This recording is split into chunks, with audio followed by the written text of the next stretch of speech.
Car notre métier au CINERPA, c'est de représenter le secteur du grand âge, dans toutes ses composantes, dans toutes ses belles énergies, sans cesse renouvelables.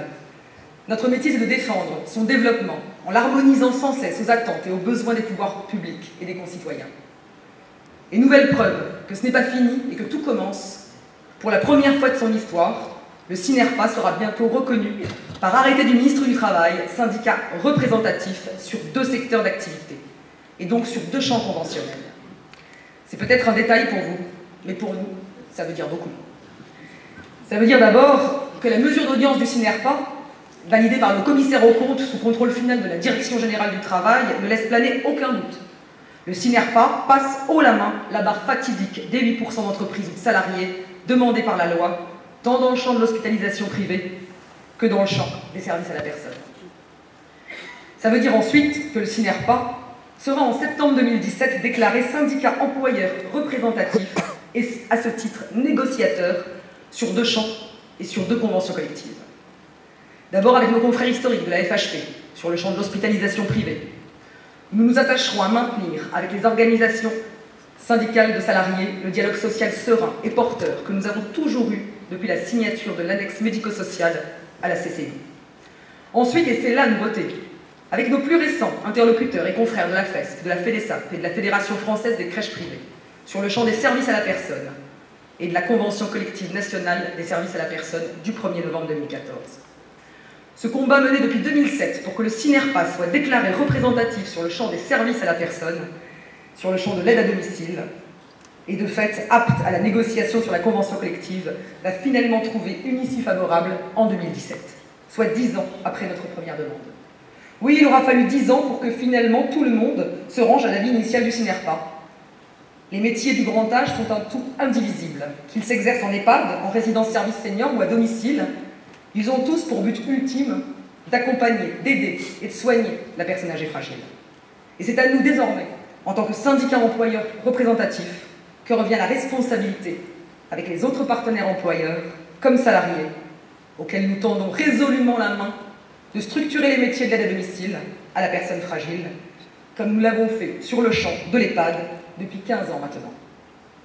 En 15 ans, nous avons œuvré pour offrir à nos collaborateurs en EHPAD 80% de CDI et 80% de temps plein. Demain, la filière du domicile, qui est plus proche des 20% de temps plein et de 20% de CDI, pourrait connaître la même évolution que le champ des EHPAD. Désormais, nous pouvons envisager l'avenir de la filière professionnelle des métiers du grand âge dans son ensemble comme un tout cohérent, permettant des passerelles entre domicile, résidence, établissement, et permettant ainsi de vrais parcours de professionnalisation et de vraies carrières évolutives. La toute récente convention que le CINERPA domicile vient de signer avec la CNSA pour 5 ans et pour un montant de 7,5 millions d'euros vise justement à mieux structurer les métiers de l'aide à domicile. Et je tiens d'ailleurs à remercier vivement ici Geneviève Guédan, la directrice générale de la CNSA, pour cette belle signature accueillie très récemment. Alors oui, ce parcours, nous le créerons coûte que coûte, mais plus vite encore si en partenariat avec toutes les organisations représentatives d'employeurs, nous parvenons à instaurer avec les organisations représentatives des salariés un dialogue social ouvert, pragmatique et évolutif. Plus vite encore si la puissance publique ne nous entrave pas. Car en tant que syndicat représentatif d'entreprises privées, associatives et commerciales, il faut le réaffirmer sans rougir. Le CINERPA reste aussi dans l'attente des évolutions promises. Allègement du coût du travail, allègement du dispositif de pénibilité, révision du code du travail, mesures de flexi-sécurité, baisse et stabilisation de la fiscalité des entreprises. La filière du grand âge peut créer des centaines de milliers d'emplois à l'horizon 2050, mais encore faut-il lui offrir des conditions d'exercice raisonnables. C'est d'ailleurs pour cette raison que nous avons fait le choix, cette année, 10 ans après notre première adhésion à la CPME, d'adhérer également au MEDEF. Ce choix nouveau d'un investissement massif dans les 2 grandes organisations interprofessionnelles nous permet pour la première fois d'être en lien avec les plus importantes fédérations et branches professionnelles. Nos rencontres avec Pierre Gattaz, Thibault Langsade et Michel Guilbeault, secrétaire général du MEDEF, nous donnent désormais la certitude que nous sommes un secteur qui compte. Notre alliance de toujours avec la FHP nous place au 22e rang des 100 plus grosses branches professionnelles en France. D'ailleurs, pour preuve que cet investissement dans l'Interco est aujourd'hui incontournable pour la pérennité de notre activité, comme Jean-Lin le rappelait ce matin, dès notre adhésion au MEDEF au 1er avril dernier, nous avons été jetés dans le grand bain de la négociation nationale, s'embouer autour des contrats à durée déterminée. Dans le cadre de la renégociation de la convention inédite que les partenaires sociaux voulaient conclure avant la présidentielle, la délicate question de la taxation des CDD était sur la table. C'est donc Pierre Gattaz, en personne, qui lors d'un long entretien de reconnaissance nous a interrogé pourquoi un tel taux de recours au CDD dans le secteur du grand âge. Expliquez-nous. Alors l'explication est simple et mérite, même si elle a été rappelée ce matin, d'être rappelée encore à 14 heures. Car à l'aube de nouveaux débats sur cette question, il se susurre quand même dans les milieux autorisés que cette question pourrait revenir rapidement sur la table des négociations. Voilà un très bel exemple de ce qui serait pour nous une entrave massive à notre développement, la taxation des CDD de remplacement. Car oui, expliquons-nous, soyons pédagogiques. Les EHPAD recrutent depuis une décennie donc 80% de CDI et 20% de CDD. Zoomons maintenant sur nos 20% de CDD qui se répartissent en 10% de CDD sur les postes en attente de recrutement et 90% de CDD de remplacement, de salariés absents. Si demain au CINERPA, un juriste est absent pour une journée, 3 jours, une semaine, nous n'allons pas nous précipiter pour le remplacer. Nous allons l'attendre et nous répartir le travail. Mais en EHPAD, qu'en est-il? Quel est le but ultime de notre mission en EHPAD? Accompagner en moyenne 80 personnes âgées fragiles en grande perte d'autonomie dans les actes essentiels de la vie quotidienne et leur délivrer également des actes soignants. Tout est dans le titre. Intervention 365 jours par an, 7 jours sur 7, 24 heures sur 24. Nos effectifs sont fixés, financés, contrôlés, en partie par la puissance publique. Ils sont fixés heure par heure, par planning nominatif. Si bien que tous les matins, le premier travail du directeur d'établissement, c'est de contrôler les plannings. Qui est là, qui n'est pas là, parmi les absents, qui doit absolument être remplacé. Puis dernière opération, à réaliser en général avant 8 heures du matin, trouver les remplaçants. À la journée, trouver les remplaçants. Agence d'intérim, vivier de contact, coup de fil à droite à gauche pour retrouver à la journée la possibilité de délivrer totalement le service à la personne âgée, fragilisée. Et on commence à nous expliquer que l'État envisage une double peine en surtaxant ce recours au CDD de remplacement. Il serait injuste, contre-productif et économiquement délétère de surtaxer ce recours au CDD de remplacement. Alors même qu'en tant qu'organisation représentative d'employeurs, le CINERPA est prêt à discuter avec les partenaires sociaux d'un nouveau mode contractuel adaptable à ces situations de remplacement ponctuel mais chronique. Alors oui, vous voyez bien que ce n'est pas un détail d'être officiellement reconnu organisation syndicale représentative. Cela nous donne une réelle responsabilité et de réelles opportunités pour construire les emplois de demain, tant en nombre qu'en qualité. Sur le champ de l'aide à domicile d'abord, sujet extrêmement sensible pour nous, où la loi ASV permet davantage d'équité entre les opérateurs, et peut-être même un jour entre les départements. Un régime unique d'intervention, là où depuis 10 ans, 2 régimes coexistaient de façon parallèle et inéquitable. Un tarif départemental de référence à pas unique, qui se met en place progressivement dans nombre de départements.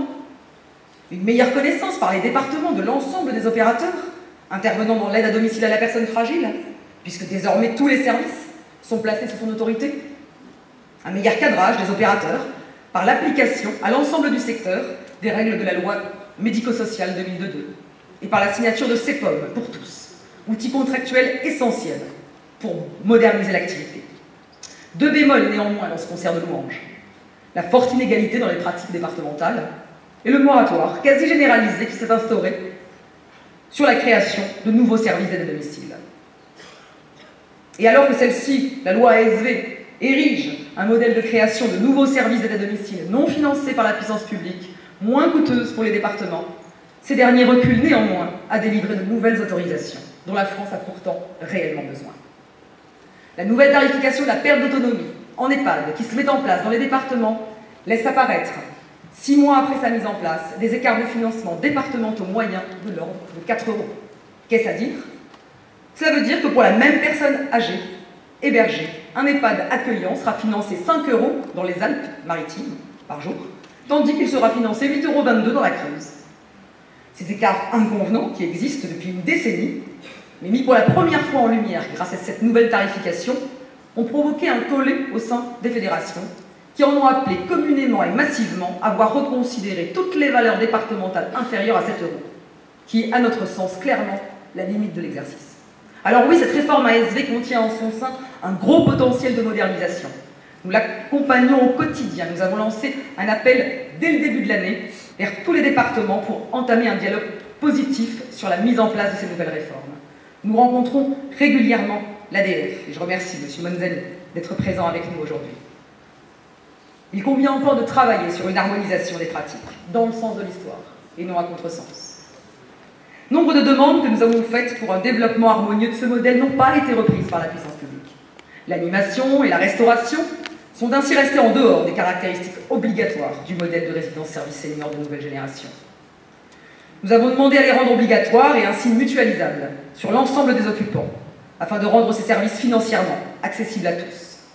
Oui, plus on mutualise sur un grand nombre, et moins le coût est élevé. Mais non merci, nous a-t-on répondu. Passez votre chemin avec vos services obligatoires. Non, pas juste obligatoires, mais rendus possibles à moindre coût, car mutualisés sur tous les occupants, c'est une approche un peu différente. Les RSS, comme vous êtes des immeubles d'habitation et non des EHPAD, vous me construirez quand même 2 places de parking par logement.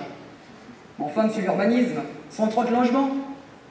Population accueillie en cœur de ville, âge moyen 83 ans, taux de possession d'un véhicule 20%. Nombre de places de parking demandées par la puissance publique 260. Plus 100 mètres carrés de local vélo. Et poussette. Voilà aujourd'hui la vraie vie de toutes les RSS. Ne sachant pas vraiment qui elles sont, la puissance publique les a définies, entérinées dans la loi, mais les fait quand même rentrer au purgatoire.